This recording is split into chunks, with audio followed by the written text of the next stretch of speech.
အားထားစရာလူတော်လူကောင်အင်္ဂလိပ်မြန်မာစစ်ပွဲနှစ်ပွဲဖြစ်ပြီးခဲ့ပြီးမင်းတုံမင်းနှံတဲ့ချိန်တွင်မြန်မာနိုင်ငံအထက်ပိုင်းကိုသာမြန်မာမင်းပိုင်တော့သည်မင်းတုံမင်းနှင့်အိရှိဆန်ကနောင်မင်းသားတို့သည်မြန်မာနိုင်ငံကြီးကိုတာယာဝပြောစေခြင်းသည်ဖွံ့ဖြိုးတိုးတက်စေခြင်းသည်အထူးသဖြင့်မြန်မာနိုင်ငံကိုခေတ်မီစက်မှုနိုင်ငံအဖြစ်ပြုပြင်ပြောင်းလဲစေခြင်းသည်ကကနောင်မင်းသားကနောင်မင်းသားကလက်ယုံရည်နှလုံးရည်များရှိသည်ကုန်းမောင်ခေစကားအရထမ်းရည်ရွက်ရည်ရှိသည်ဟုဆိုရမည်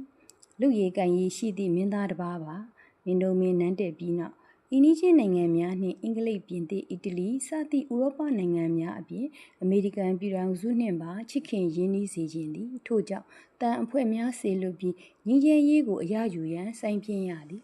နိုင်ငံခြားဆက်ဆံရေးတွင်ကင်းဝင်မင်းကြီးဦးကောင်းကိုအားထားရတဲ့ကဲ့သို့စက်မှုထွန်းကားရေးအတွက်ရောအတွင်းဝင်ဦးဖိုးလိုင်ကိုအားထားရသည်ရင်းကိစ္စမျိုးများတွင်ဉာဏ်အမျှော်အမြင်ရှိသည့်စာတက်ပညာတတ်များစွာလိုအပ်သည်သို့သောနိုင်ငံတွင်နိုင်နှင်းအုပ်ချုပ်နိုင်ရန်လည်းအရေးကြီးသောလိုအပ်ချက်ဖြစ်သည်ကျေးဇူးခံကျေးဇူးစားဖြစ်ခဲ့မှုသည့်ဦးအောင်မင်းကိုလက်နက်တိုက်ဝင်အဖြစ်ခန့်ထားပေးရသည်ဘရင်ဤမျက်နှာသာပေးခံရခြင်းကြောင့်နိုင်ငံတွင်စိတ်လိုက်မှန်ပါထင်တိုင်းကြံတတ်သည်ဘရင်ငွေတွေများကိုလည်းအလွဲသုံးစားလုပ်လိရှိခြင်းကိုဘရင်ကထိန်းနေရသည်စာမတက်သည့်ဦးလုံးကဲ့သို့လူမျိုးကိုလည်းကိုယ်ခရိုင်ဝင်အဖြစ်ခန့်ပေးရသည်သူအုပ်ချုပ်ရသည့်နယ်အတွင်းတွင်ခရမ်းသည့်ခိုးမှုကိုရက်ဆက်တပ်ပြပြီးဖိနှိပ်ခြင်းဖြင့်အင်အားဖြင့်အုပ်ချုပ်သည့်အတွက်ညအိတ်ချိန်တွင်တကားဖွင့်ရအိတ်နိုင်အောင်စီစဉ်နိုင်သူအဖြစ်ကြွားဝါလိရှိသည်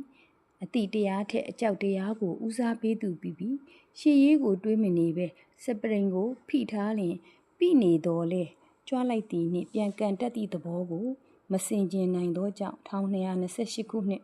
မြင်းကိုမင်းခုန်တိုင်အရေးတွေစစ်စစ်ညံ့ညံ့ကြည်ပြီးအလောင်းတောင်ရှာမရသည့်ဘဝဖြင့်ပြည်သူများ၏ဒဏ်ခတ်ခြင်းကိုဦးလုံးခံလိုက်ရသည်မင်းတုံမင်းသည်နှလုံးရည်နှင့်လက်ယုံရည်အုပ်စုသမားနှစ်စုကိုအင်အားချိန်ခွင်ညာထိန်ပြီးအုပ်ချုပ်မင်းလုပ်လာသည်မင်းဖြစ်ခါစ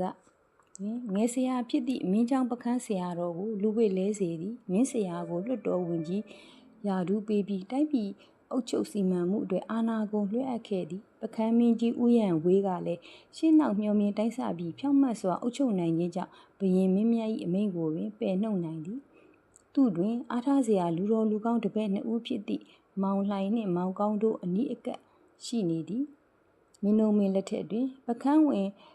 ဂုံဝင်ကအပြီးလွတ်တော်ပိုင်းတေစာဖြိုးပါပြီးစိုးတဲ့ဝင်ကြီးဟုဘရင်ကိုနိုင်လွတ်တော်ကိုပိုင်သည့်ဝင်ကြီးအဖြစ်ထင်ရှားခဲ့သည်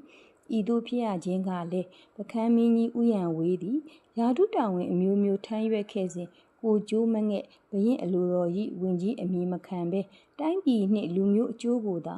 စီမံဆောင်ရွက်ပြနိုင်ခဲ့ခြင်းကြောင့်ဖြစ်သည်